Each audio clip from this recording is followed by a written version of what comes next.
إلا الله وما يشعرون أيان يبعثون.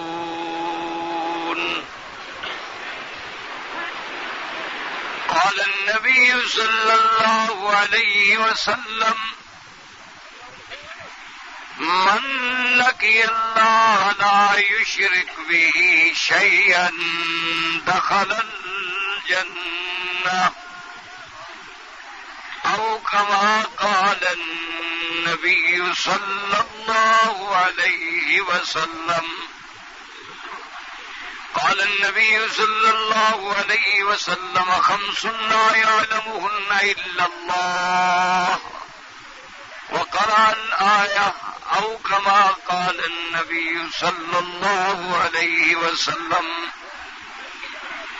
صدق الله العلي العظيم وصدق رسوله النبي الكريم، ونحن على ذلك لمن الشاهدين ومن الشاكرين، والحمد لله رب العالمين. رب اشرح لي صدري ويسر لي أمري واحلل عقدة من لساني يفقهوا قولي. سبحانك لا علم لنا إلا ما علمتنا إنك أنت العليم الحكيم. برادران اسلام، عجب الاحترام بزرگوں، دوستوں اور بھائیوں، اللہ تبارک و تعالیٰ کے کلام مقدس میں سے ایک آیت مبارکہ اور آقا انعامدار خاتم الانبیاء حبیب کبریا سیدنا محمد مصطفیٰ صلی اللہ علیہ وآلہ آلہ وصحابہ وسلم تسلیما کثیرا کثیرا کہ فرامین مبارکہ میں سے دو حدیثیں تلاوت کی ہیں. دعا فرمائیں کہ اللہ تبارک و تعالی اس عاجز کو صحت عافیت کاملہ دائمہ اور حق بات بیان کرنے کی توفیق عطا فرمائے. اللہ تبارک و تعالی تمام عالم کے مسلمانوں کو حق پر چلنے کی توفیق عطا فرمائے اور تمام آنے والوں کی حاضری، حج، عبادت، زیارت منظور و مقبول فرمائے. میں نے کل کے معروضات میں مسئلہ علم غیب کے بارے میں کچھ باتیں عرض کی تھی. مسئلہ علم غیب انتہائی اہم مسئلہ ہے. اس مسئلے کی سمجھ آ جائے اور اس پہ یقین و ایقان کامل ہو جائے تو اللہ کی رحمت سے آدمی شرک سے بچ جاتا ہے. اور عقیدے میں جتنی بھی شرک کے جراثیم داخل ہوتے ہیں اس کی وجہ صرف اسی مسئلہ علم غیب میں غلطی ہے.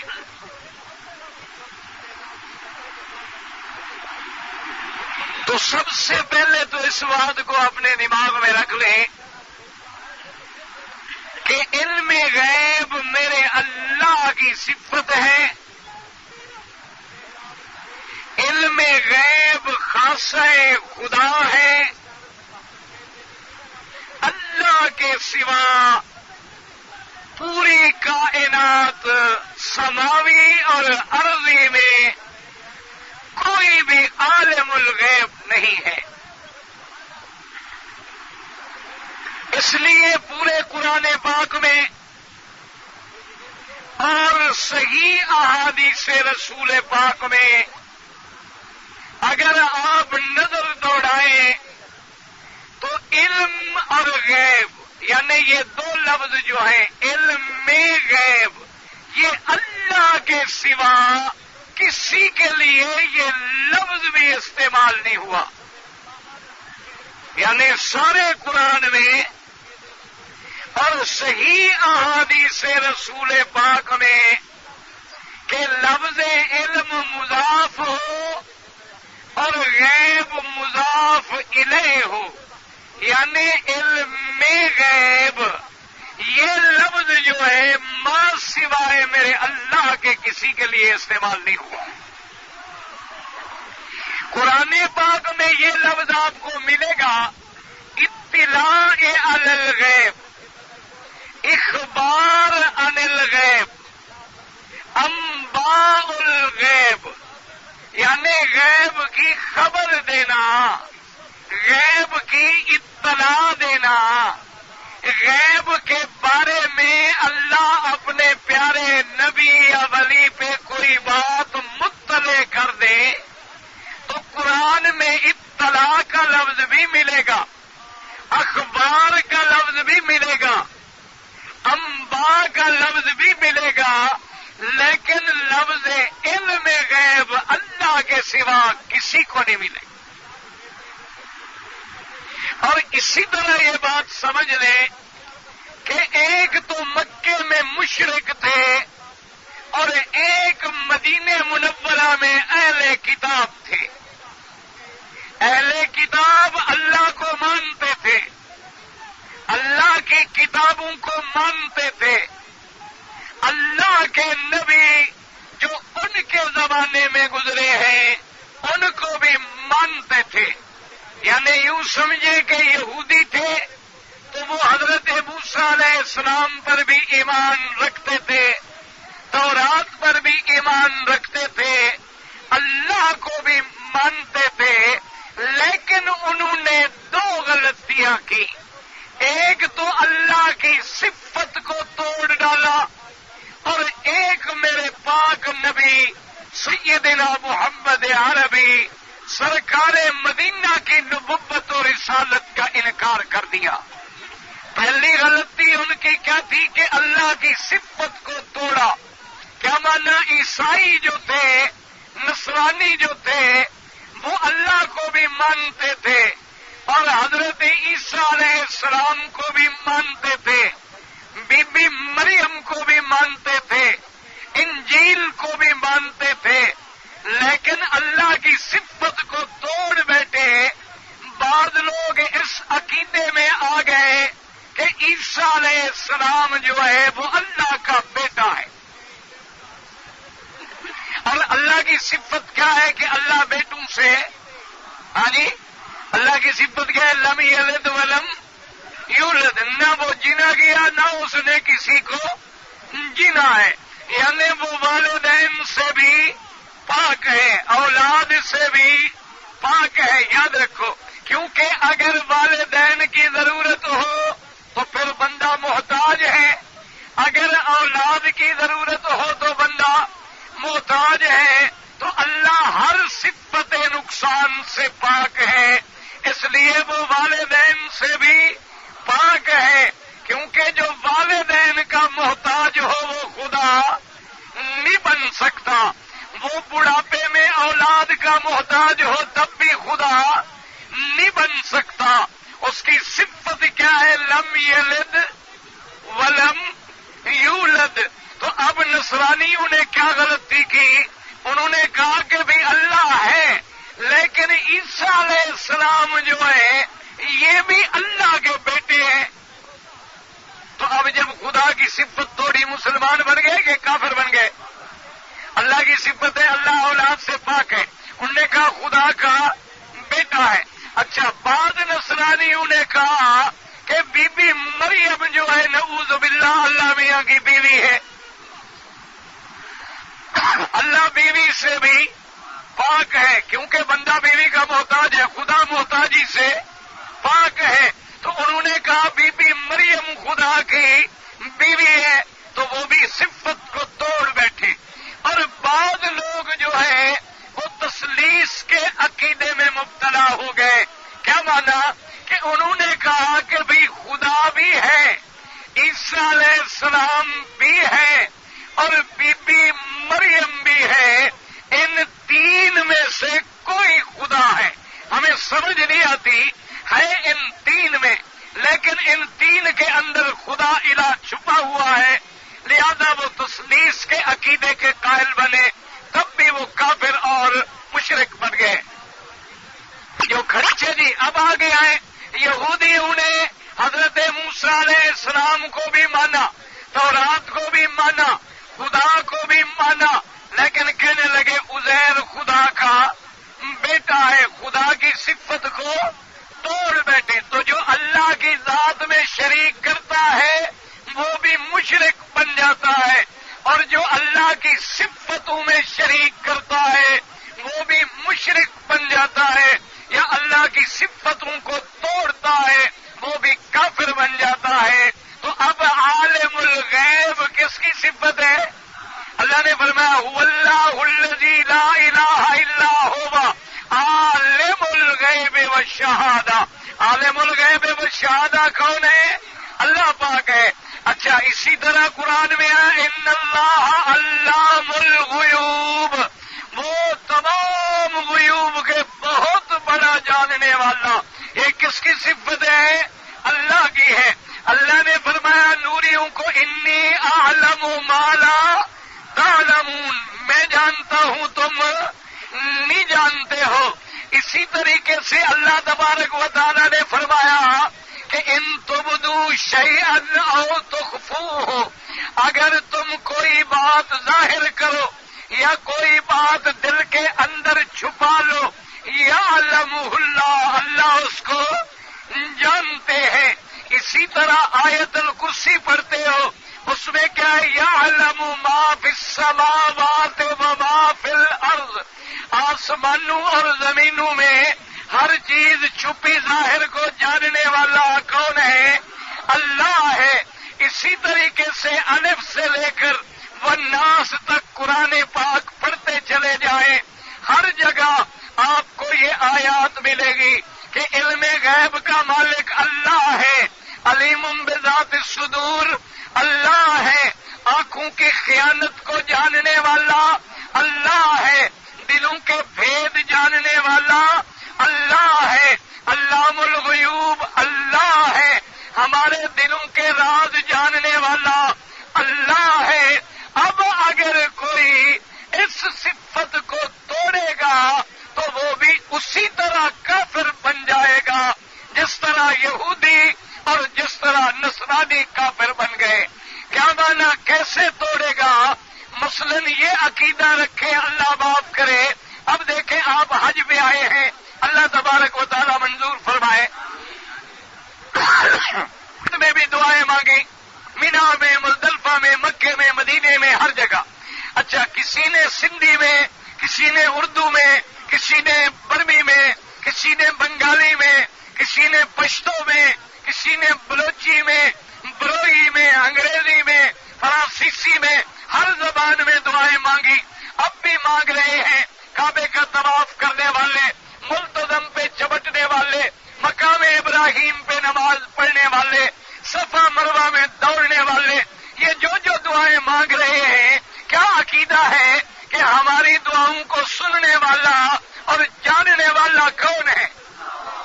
ہاں جی، ہماری دعائیں سننے والا کون ہے اور جاننے والا، سمجھنے والا کون ہے؟ اچھا، اب اللہ کے کعبے میں آپ بالکل حاجی صاحبان ہیں، اور مجھے عقیدہ ہے انشاءاللہ کہ حاجی کبھی جھوٹ نہیں بولتا، انشاءاللہ ثم انشاءاللہ، اللہ جھوٹ سے بچائے۔ ایک خدا کے کعبے میں بیٹھے ہو، مسئلہ بتلائیں، ایک آدمی اگر یہاں سے بیٹھ کے حضرت علی کو پکارے یا پیران پیر کو پکارے یا کسی بزرگ کو پکارے یا ملائکہ کو پکارے یا اللہ کے نبی کو پکارے یہاں سے بیٹھ کے، اور کہے کہ جبریل میری مدد کر، یا علی میری مدد کر، یا نبی میری مدد کر، یا پیران پیر میری مدد کر، یہاں سے جب پکارے ایمان سے کہو اس کا کیا عقیدہ ہے؟ اگر عقیدہ ہے کہ وہ میری دعا نہیں سنتے، میری پکار نہیں سنتے، میری بات نہیں سمجھتے، تو پھر کوئی پکارے گا؟ ہاں جی، اچھا اب تم آج کر رہے ہو، تمہارے بال بچے اپنے گھر ہیں، کوئی آدمی یہاں سے اپنے بیوی بچوں کو پکارے گا؟ اگر پکارے لوگ کہیں گے پاگل ہو گیا، بیوی بچے گھر بیٹھے یہاں پکار رہا ہے، وہ بھی تمہاری کوئی بات سن رہے ہیں، تو پکارا کس کو جاتا ہے؟ جو سنتا ہے۔ مانگا کس سے جاتا ہے؟ جو دے سکتا ہے اور بات کو بھی سمجھتا ہے۔ اچھا تو جب ہم پکاریں گے تو کیا عقیدہ بنے گا؟ کہ ہماری دعا سن رہے ہیں، ہماری پکار سن رہے ہیں، ہماری حاجت سمجھ رہے ہیں اور ہماری بگڑی بنا سکتے ہیں۔ جب یہ عقیدہ رکھا تو اللہ کے علم غیب والی صفت کو توڑا ہے کہ نہیں توڑا؟ ہاں جی، سمجھ آ گئی؟ مسئلہ سمجھ آ رہا ہے کہ نہیں آ رہا؟ اچھا ایک آدمی بزرگ کی قبر پہ چلا گیا، جی میری مدد کرو۔ اچھا اب ایمان سے کہیں، اگر کوئی اللہ کا ولی، اللہ کا پیارا بندہ، بہت بڑا بزرگ فوت ہو جائے، اس کا وصال ہو جائے، موت آ جائے، تو اس کو دفن کون دیتے ہیں؟ بھائی اس کا غسل ہم کرتے ہیں کہ نہیں کرتے؟ اور اس کو کفن کون پہناتے ہیں؟ یعنی مرید نوکر خادم غلام رشتہ دار عزیز، یعنی غسل بھی ہم کرتے ہیں اور کفن بھی ہم پہناتے ہیں اور اس کے جنازے کو کندھا بھی ہم دیتے ہیں اور مسجد میں لا کر یا باہر لا کر اس پہ جنازہ بھی ہم پڑھتے ہیں اور جنازے میں دعا ہم اس کے لیے کرتے ہیں یا اس سے کرتے ہیں؟ ہاں جی، نہیں، جب میت سامنے رکھی ہو تو کیا کہتے ہو؟ اللہ اکبر، اے میت مہربانی کر میری مشکل حل کر، ایسے کہتے ہو؟ ہاں جی، نہیں سمجھو مسئلہ سمجھو بھائی، نہ ماننا تمہاری مرضی، یہ نہ کہنا قیامت میں کہ اللہ کی توحید ہمیں سمجھائی نہیں گئی۔ نہ ماننا تمہاری مرضی، ماننا نہ ماننا تو مولوی کے ہاتھ میں نہیں۔ لوگوں نے اللہ کے نبی کی نہیں مانی، میری کیا طاقت ہے؟ وہ تمہاری مرضی ہے، لیکن بات سمجھو۔ اچھا اب جنازہ ہے، ولی کا ہے، بزرگ کا ہے، پیر کا ہے، مرشد کا ہے، کتب کا ہے، ابدال کا ہے، تو اللہ اکبر کرنے کے بعد اللہم اغفر لحینا و میتنا و شاہدنا و غائبنا و صغیرنا و کبیرنا و ذکرنا و انثانا، یہ ہم اس کے لیے دعا کر رہے ہیں کہ اس سے کر رہے ہیں؟ ہاں جی، سمجھو مسئلہ۔ اچھا اب قبر بھی ہم نے بنائی اور دفن بھی ہم نے کیا۔ جب باہر تھا تو وہ ہمارا غسل میں بھی محتاج، کفن میں بھی محتاج، جنازہ اٹھانے میں بھی محتاج، قبر کھودنے میں بھی محتاج، دفن کرنے میں بھی محتاج، جنازے کے وقت ہماری دعاؤں کا بھی محتاج۔ جب 2 میٹر مٹی کے نیچے چلا گیا، اب مشکل کشا اور حاجت روا ہو گیا۔ ہاں جی، اب جب باہر ہے تو ہم دعائیں مانگ رہے ہیں اور جب زمین میں گیا، ہم مہربانی فرما داتا بچڑا دیوا۔ ہاں جی، شباز کلندر میں تیری بندی ہے، تیری بانی ہے، تیرے دروازے تو خالی نہ ویسا۔ اللہ فرماتا ہے خالی تو جا رہی ہے، ایمان ختم۔ اولاد تو یہودیوں کو بھی ملتی ہے، اولاد تو نصرانیوں کو بھی ملتی ہے، اولاد تو کتی کو بھی ملتی ہے جس کے 7 بچے پیدا ہوتے ہیں، وہ کس کی منتیں مانتی ہے؟ یہ تو اللہ کا نظام ہے۔ اولاد خدا دشمنوں کو بھی دیتا ہے، ابو جہل کو بھی دیتا ہے، محمد مدنی کے دشمنوں کو بھی دیتا ہے۔ اولاد ملتی بھی ہے، اولاد مرتی بھی ہے، دکھ آتے بھی ہیں، دکھ جاتے بھی ہیں، نہ کسی بندے کے ہاتھ میں ہے، نہ کوئی جاننے والا ہے۔ جاننے والا ہے تو صرف میرا رب العلا۔ اپنے عقیدے کو صاف رکھو۔ یہ ایک مکڑی آتی ہے اور ایک ایک مکڑی سے سینکڑوں بندے پیدا ہوتے، مکڑیاں پیدا ہوتی ہیں، کبے پیدا ہوتے ہیں، جانور پیدا ہوتے ہیں۔ اچھا بعض ملک ایسے ہیں، بنگلہ بنگلہ دیش میرے بھائی بیٹھے ہوں گے، وہاں میرے بعض لوگ ایسے بھی ہیں بیوی بھی ایک ہے اور ایک بیوی سے 40 اولاد ہے۔ اچھا، اور بعض لوگ ایسے بھی ہیں جنہوں نے 4 شادیاں کی اور ایک بچہ بھی نہیں ہے۔ کتنے اللہ کے بڑے بڑے اولیاء، اللہ کے ولی، اللہ کے برگزیدہ بندے، پیارے بندے لاولد فوت ہو گئے، اللہ نے اولاد ہی نہیں دی۔ کتنے اللہ کے پیارے ہیں، اللہ نے اولاد دی اور دینے کے بعد لے لی۔ یہ حدیث محمد مصطفیٰ ہے۔ میرے مدنی پہ درود پڑے، میں عرض کروں، میرے مدنی سرکار کی بیٹی بی بی زینب، سب کہہ دو رضی اللہ عنہا، بی بی زینب کا بیٹا ہے، نام ابراہیم ہے، صحیح بخاری مسلم میں موجود ہے، سیاستہ کی کتابوں میں موجود ہے کہ اب بچہ بیمار ہو گیا اور آخری وقت ہے بچے کا، اور بی بی زینب اپنے بچے کو موت کے منہ میں جاتے ہوئے دیکھ کے جب زیادہ پریشان ہوئی، قاصد بھیجا کہ جا کے میرے ابا سیدنا محمد مدنی کو خبر کرو۔ جب نبی کا نام آئے کیا عرض کیے گا تھا، کیا کیا کرو؟ درود شریف نہیں پڑھنا صلی اللہ علیہ وسلم۔ بی بی نے آدمی بھیجا، حضور کو خبر دی گئی کہ بی بی زینب پریشان ہے، آپ کو بلا رہی ہے۔ حضور نے فرمایا میری بیٹی کو کہو صبر کرے۔ تھوڑی دیر گزری، بیٹی نے پھر بندہ بھیجا اور حجت کر کے فرمایا کہ میرے ابا کو کہہ دو تجھے اس رب پاک کی قسم ہے جس نے نبی بنا کے بھیجا ہے، جلدی کرے میرے گھر میں آئے۔ وجہ کیا تھی؟ دیکھو نا جی، جب ماں ہوتی ہے، ماں کو پتہ ہے اولاد کتنی کمزوری ہے، بہت تڑپ رہی ہے، بیٹی کے دل میں خیال ہے کہ شاید محمد مدنی آ جائے، میرے بیٹے کو پڑھ دے، ہاتھ پھیر دے، دعا فرما دے، میرا بیٹا بچ جائے۔ حضور تشریف لے آئے، ابھی کہتے ہیں میں حضور کے ساتھ ہوں۔ بی بی صاحبہ نے جلدی سے بچہ پکڑایا میرے پاک نبی کو، جلدی سے بچہ حضور کے ہاتھوں میں دیا۔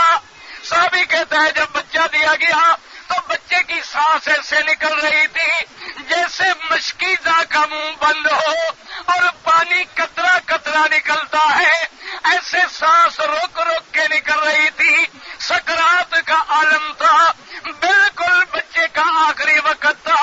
حضور نے بچہ لے کے گود میں رکھا اور گود میں رکھنے کے بعد حضور کے آنسو بہ رہے ہیں اور حضور کی زبان مبارک پہ کیا لفظ آئے؟ اور میں واللہ یا ابراہیم انا بفراقک لمحزونون ولا نکون الا کما یحب ربنا ویرضی۔ حضور نے فرمایا مجھے اللہ کی قسم ہے اے میرے بیٹے ابراہیم، ہم تیری جدائی میں بڑے اداس بیٹھے ہیں، بڑے غمگین بیٹھے ہیں، لیکن اپنی زبان سے کوئی لفظ نہیں نکال سکتے جو مرضی مولا کے خلاف ہو، لہذا انا للہ و انا الیہ راجعون۔ اللہ کے نبی کے ہاتھوں میں بچے نے دم دے دیا، موت آ گئی۔ میرا رب دیتا بھی ہے لیتا بھی ہے، وہ نبیوں کے بچے بھی لے لیتا ہے، ولیوں کے بچے بھی لے لیتا ہے، اور دینے پہ آئے تو دشمنوں کو بھی دے دیتا ہے۔ یہ تو اللہ کا نظام ہے۔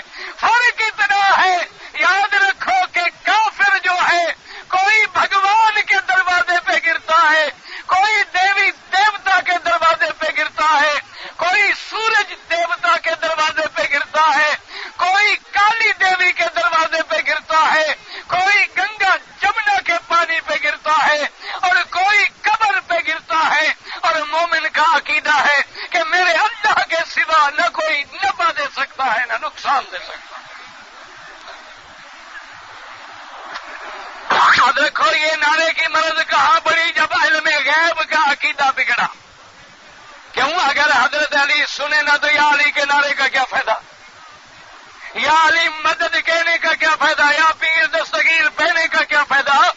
بلکہ کتابوں میں لکھا ہے کہ تجھے جتنی بڑی سے بڑی مصیبت پیش آ جائے 2 رکعت نماز پڑھ کے اس کا ثواب جو ہے وہ پیران پیر کو بخشے اور الٹے پاؤں چلے اور بغداد کی طرف رخ کر لے اور پیران پیر سے اپنی حاجت مانگے. 11 قدم الٹے چلے تو پیران پیر تیری حاجت کو پہنچ جاتے ہیں. وہ اللہ کے بندے، پیران پیر اپنی موت کو بھی نہ ٹال سکے، وہ اپنے نقصان کو بھی نہ ٹال سکے. اگر ہمارا یہ عقیدہ ہے کہ یہاں سے بیٹھ کے میرا پیر دیکھتا ہے، میرا مرشد دیکھتا ہے، میرا گھر بھی مرشد کے حوالے، میرے بچے بھی پیر کے حوالے، اور یہ جب عقیدہ آیا تو اللہ کے سوا ہم نے پیر کو بھی عالم الغیب بنا لیا، اور جب بنا لیا تو شرک آ گیا. اسی کا نام تو شرک ہے. اور شرک کیا ہوتا؟ شرک کو کوئی سینگ لگے ہوئے تو نہیں ہوتے، شرک کی کوئی دم تو نہیں ہوتی، وہ کسی جانور کا نام تو نہیں ہے. شرک ماننا کیا ہے؟ اللہ کو بھی مانے اور اللہ کی ذات و صفات میں شریک بھی جانے. سمجھ آ گئی؟ یعنی اللہ کو بھی مانتا ہے. یاد رکھو، یہ لوگوں کو دھوکہ دیتے ہیں کہ مشرک وہ ہیں جی جو خدا کو نہیں مانتے.